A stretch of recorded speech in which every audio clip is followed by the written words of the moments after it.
Are you tired? The invisible war against yourself. Are you tired? Not from a lack of sleep, but from the invisible weight you carry every day. The weight of caring too deeply about things you think should matter, but don't. You replay conversations in your head. You wonder if they liked you, if you said too much, if you're being judged by people who barely know you. Somewhere along the way, the need to be understood became a prison, and the more you try to break free, the more exhausted you feel. But what if the problem was never outside of you? What if the storm isn't in your life, but in your mind, and it only keeps raging because you won't stop feeding it? Today, we're stepping into a truth most people spend their entire lives running from. It's uncomfortable, it's confronting, but it is also the doorway to something rare. A kind of peace that doesn't come from controlling the world around you, but from finally letting it go. So, stay with me. Don't just watch, listen, because at the end of this article, I will share a single powerful Buddhist insight that could shift how you see your suffering and how you free yourself from it. Lesson 1. The reaction trap and the power of the pause. We often think we're tired because life is too loud, but the real exhaustion comes from how often we flinch internally at every opinion, every judgment, every moment that doesn't go our way. You brace yourself against the world as if it is out to harm you.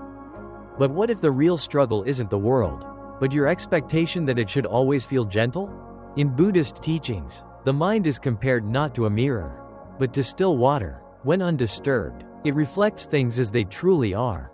But stir it with anger, pride, or fear, and everything becomes distorted. The disturbance doesn't come from the world, it comes from within. You're not reacting to what happened. You're reacting to how it violated the story your mind was clinging to. So the question is this: why does a passing glance, a misunderstood text, or a forgotten thank you leave you spiraling? The answer isn't that the world is cruel. It's that your ego quietly insists the world should be kinder, that it should agree with you, respect you, and validate you. And when it doesn't, your mind declares war, not on them, but on yourself. This is where the practice begins. Not with silence, but with space. What if, instead of reacting, you noticed the urge to react and just paused? That tiny moment between stimulus and response is where ancient wisdom lives. It's not weakness, it's awareness. The Buddha never asked us to be emotionless. He asked us to be free. And freedom begins when we stop letting every careless word drag us into an emotional battle. You can feel anger rise without letting it speak for you. You can witness pain without becoming it. This isn't detachment out of coldness. It's detachment out of clarity. Because the less you need to prove something to the world, the more at peace you are within it.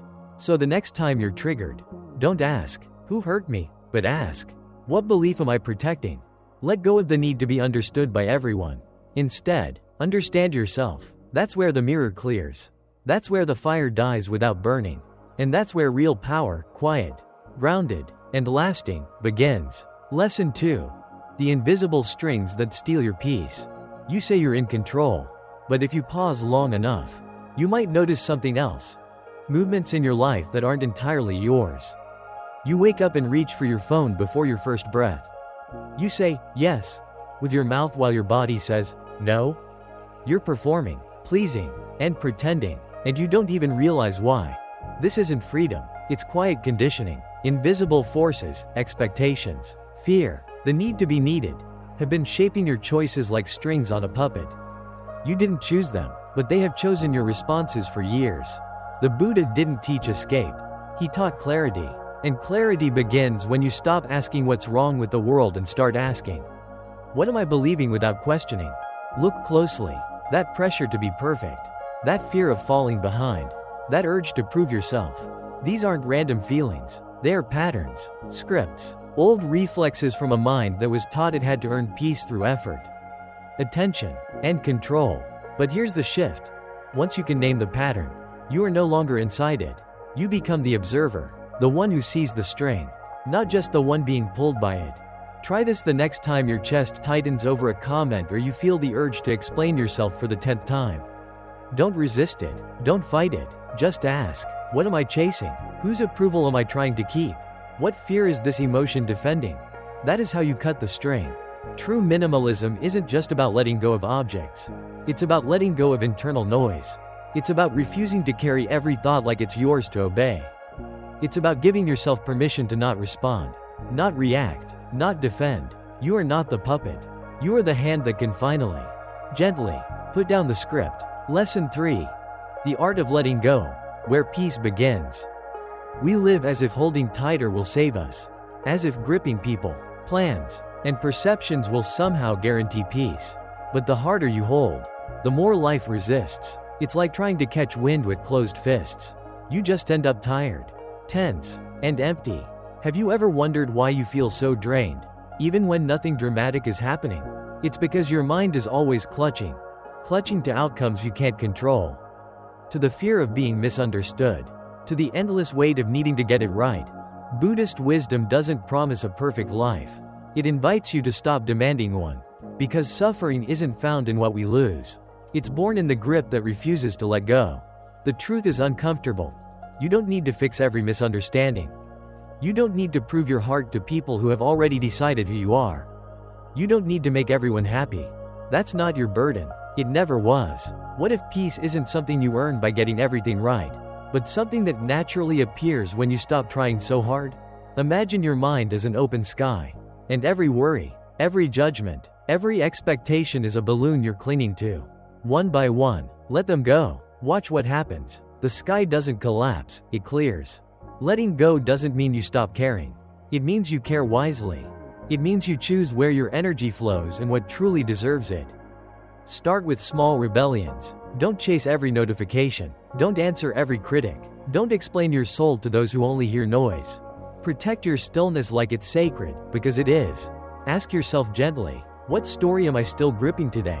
Who am I trying to impress? What am I afraid of if I just let go? The answer isn't collapse. The answer is clarity. Because when the need to control dissolves, your natural state, peace, returns. Not as a reward, but as a remembering. You weren't meant to carry so much. Not every burden is yours. Not every opinion is truth. And not every outcome needs your control to unfold. Let go, not out of weakness, but because your soul is tired of gripping. Let go, not to escape life, but to enter it more fully. That is the shift, and that is where peace no longer visits. It stays. Lesson 4. The shift that sets you free. There is a moment, small but powerful, when something inside you whispers, wait, maybe I'm not my thoughts. And everything begins to change.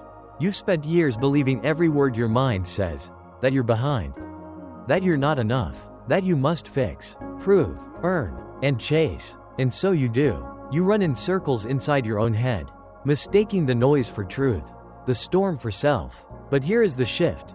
You are not the storm. You are the sky that holds it. In Buddhist wisdom, this is where freedom begins. Not by controlling your thoughts, but by seeing them clearly. Thoughts will come, doubts, fears, and judgments arrive like weather. But weather is not the sky, and thoughts are not you. Next time anxiety tightens its grip, try this. Don't say, I am anxious. Say, anxiety is present. Don't say, I'm failing. Say, the mind is telling a failure story. That one change turns chaos into clarity. Because once you stop identifying with every mental twitch, you stop reacting like your life depends on it. You stop arguing with shadows. You start witnessing instead of absorbing. This is the essence of mindfulness. Not silencing your thoughts, but watching them drift by without boarding everyone like it's a train to your truth. The mind will say, they don't respect you. The mind will say, what if it all falls apart? The mind will say, you're not good enough yet. Let it speak, but don't make it your voice. You're not here to solve every thought. You're here to stop letting them run the show. Most thoughts are just echoes of fear, of memory, of stories that were never yours to carry. When you see that, they lose their grip. Clarity is born not when your mind goes quiet, but when you stop believing every sound it makes. So the next time your mind spins, do nothing but observe. Watch the story play out like a movie. Breathe, smile, and let it pass. The sky never panics when the clouds gather. It simply waits and then it clears. Lesson 5. The discipline of doing less. You are not exhausted because you are doing too much. You are exhausted because too much of what you are doing doesn't mean anything. Your time is being traded for tasks you don't believe in, conversations that drain your spirit, and distractions that feel urgent but leave you feeling hollow. Buddhism doesn't romanticize the hustle. It honors stillness, presence, and intentionality. The Buddha once said, "Better than 1,000 hollow words is one word that brings peace." The same is true for your days. One act done with full attention holds more power than a dozen half-hearted efforts. Imagine your life like a bowstring. Every responsibility, every worry, every distraction pulls on that string. But if your aim is scattered, if you're firing off arrows in every direction, nothing truly lands, and your peace gets pulled apart in the process. The truth is that distraction isn't just killing your productivity, it's stealing your presence. You cannot fully experience the moment you are in if your mind is already rushing to the next 5. If your attention is divided, so is your life, and a divided life is a disoriented one. So here is the shift. What if today you only focused on 3 essential things?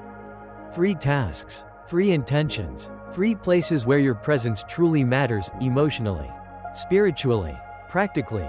Let the rest fall away. Because not every demand is worthy of your energy.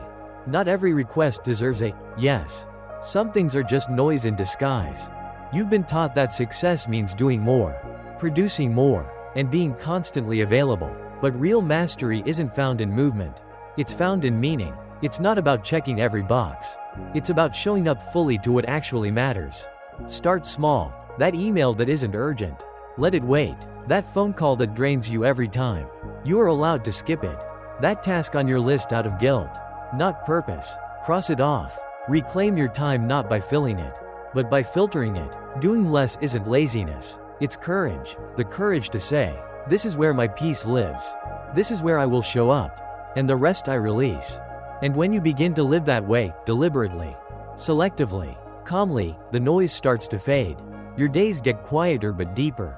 Your actions get fewer but more meaningful. And your mind, once scattered, starts to feel like it's finally coming home. So ask yourself, what is one thing I can remove from today? Not to fall behind, but to feel aligned. You were not built for every task. You were built to move with clarity, to act with precision, to live like a single arrow, steady, intentional, and at peace. Do less, but do it better. Not to shrink your life, but to finally deepen it. Conclusion. You are the sky, not the storm. You've made it this far, not just through an article, but through a journey back to who you really are. Because that's what this is truly about. Not learning something brand new, but remembering something ancient and deeply true. The peace you've been searching for is not out there. It's not in the next success, the next apology, or the next version of yourself. It's right here in this breath, in this moment, in your power to choose where your attention goes, which thoughts you follow, and which stories you let go. You don't need to fix your whole life to feel peaceful. You just need to return to your awareness, again and again. So when the world feels too loud, when your mind pulls you in every direction, pause, take a deep breath, and remember, you are not the noise. You are the calm underneath it. You are not the storm. You are the sky.